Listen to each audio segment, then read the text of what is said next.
হতে পারে। আমরা সেই জন্যেই অপেক্ষা করছি। আমাদের প্রধান অনিমেষ রায় যতক্ষণ পর্যন্ত সুস্থ না হচ্ছে তার মতামতের উপর ভিত্তি করেই আমরা ব্যবস্থা নেব। বিজেপি বিধায়ক বরেন চন্দ্র বর্মন দাবি করেছেন যে এটা তৃণমূলের গোষ্ঠীদ্বন্দ্বের ফলেই ঘটে। লালবাজারে গোষ্ঠীদ্বন্দ্ব যদি থাকতো নিশ্চয়ই তাহলে সেখানে আমরা 12,000-13,000 ভোটের আশা করতাম না। এটা ওনাদের একটা মন গড়া কথা। ওরা সবসময় ওরা গোষ্ঠীদ্বন্দ্ব দেখেন।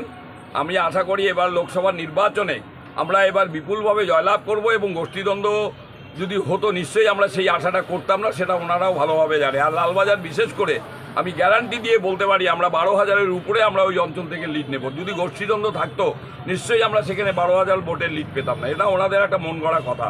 আর বিশেষ করে বরণচন্দ্র বর্মনের নিজের অঞ্চল, সেখানে গত বিধানসভা নির্বাচনেও তিনি 3200 ভোট পেয়েছিলেন। আমরা কিন্তু প্রায় 11,000 ভোটে ওখানে লিড পেয়েছি। এবার সেই 3200টাতে হয়তো 1500 এসে যাবে।